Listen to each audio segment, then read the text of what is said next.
Bienvenue sur Azimut, le podcast de l'orientation. Dans cet épisode, nous allons aborder l'organisation pour les révisions. Que votre enfant réussisse son examen, c'est votre rêve. Mais comment l'aider à s'organiser pour qu'il ne se sente plus submergé, pour qu'il reste motivé et pour qu'il révise efficacement?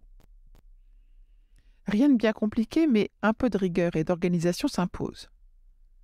Pour cela, vous avez besoin de 4 ingrédients. Premièrement, savoir ce que vous avez à faire et quand vous pouvez le faire. Deuxièmement, savoir comment organiser votre temps de travail. Troisièmement, être attentif dans les apprentissages. Et quatrièmement, mettre du fun dans la façon de travailler et se récompenser. Et nous allons aborder à présent chacun de ces 4 points un par un. Commençons par le premier, qui était, je vous le rappelle, savoir ce que vous avez à faire et quand vous pouvez le faire. Cela suppose que vous avez une idée claire de ce que vous devez réviser. Il est temps de faire l'inventaire, chapitre par chapitre, et honnêtement, de ce qui vous reste à faire pour maîtriser votre cours. On vous rappelle les principes de base d'une mémorisation à long terme efficace. Il s'agit d'identifier ce qui est important dans le cours, les mots-clés, les définitions, les schémas, ce qui peut être l'occasion de faire une fiche de révision. Il faut également s'assurer que l'on a tout compris, faire plusieurs séances de mémorisation espacées dans le temps, et se tester et vérifier en répondant à des questions ou en effectuant des exercices que l'on est bien capable d'utiliser les connaissances qu'on a mémorisées.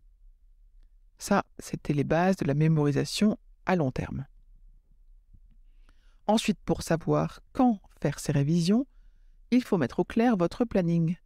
Le plus efficace est alors de prendre un planning hebdomadaire incluant le week-end. Vous commencez par positionner vos blocs-temps incompressibles, heures de cours, sommeil, repas, sport, etc. et vous programmez vos blocs-temps de travail personnel. Pensez également à inscrire une demi-journée de repos et un bloc-temps tampon pour les imprévus. Vous pouvez ensuite compléter votre planning avec les plages qui restent pour vos moments de loisirs et de détente. Deuxièmement, savoir comment organiser votre temps de travail. Avec votre enfant, s'il a besoin de vous, vous allez organiser chacun de ces blocs temps de travail personnel en alternant des séances de 20 ou 25 minutes de travail qui correspond à notre capacité maximale de concentration avec des pauses de 5 minutes. À chaque début de séance, vous allez décider des tâches précises à faire en évaluant le temps nécessaire pour chaque tâche. Nous vous conseillons d'alterner les matières que vous aimez ou que vous trouvez faciles avec celles que vous aimez moins ou qui vous paraissent difficiles. Et n'oubliez pas de laisser souffler votre cerveau. On néglige souvent le pouvoir des pauses. Or, elles ont un effet magique sur votre concentration, votre efficacité, votre productivité, votre mémoire, bref, sur tout ce dont vous avez besoin pour réviser sereinement et sans stress. Faire une pause ne veut pas dire ne rien toucher de ce qui concerne vos études, mais c'est vraiment mettre votre esprit au repos, permettre à votre cerveau de souffler et de se régénérer, car on lui en demande beaucoup pendant les périodes intenses des révisions. Alors pendant sa pause, votre enfant peut prendre l'air ou aérer la pièce dans laquelle il révise, boire un verre d'eau, bouger, sauter, marcher pour se dégourdir les jambes, chanter, danser sur une musique qu'il aime pour se remotiver, mais surtout, ne rien lire, même pas les notifications du portable. Après avoir vu comment s'organiser dans le temps de travail, passons maintenant au fait d'être actif dans les apprentissages. Votre enfant a le choix entre consacrer son temps de révision à des tâches, peu ou même pas du tout productives, comme relire pour la 5e fois son cours sans y prêter réellement attention, ça c'était l'option 1, ou alors se concentrer sur des techniques qui favorisent réellement la mémorisation. Ça c'est l'option 2 et évidemment celle qu'on vous conseille. Quelques exemples de ces techniques. On peut lui recommander d'être attentif en cours.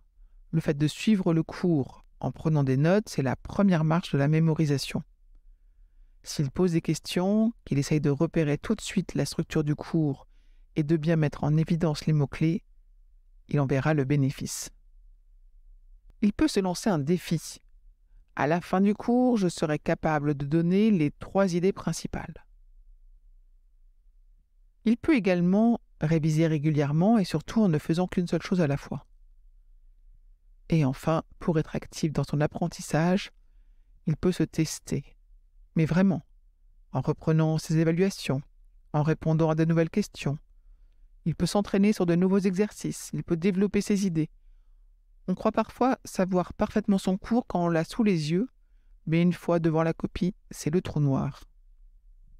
Et abordons maintenant la dernière recommandation, qui était, je vous le rappelle, de mettre du fun dans votre façon de travailler et de se récompenser.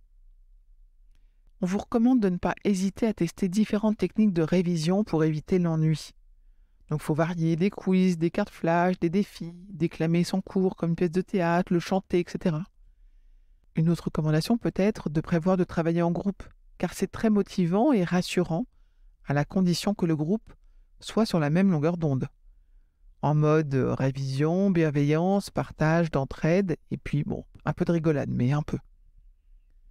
Enfin, n'oubliez pas de encourager votre enfant à se récompenser à la fin des séances de travail perso et pendant la demi-journée off qu'il s'accorde. C'est là qu'il va pouvoir sortir son portable, ses jeux vidéo, partir en balade avec ses copains. Il est indispensable de conserver des activités qui lui font plaisir et d'équilibrer ses journées pour lutter contre la fatigue et le stress. Je vous retiens quelques secondes de plus et je vous remercie pour votre fidélité et votre attention.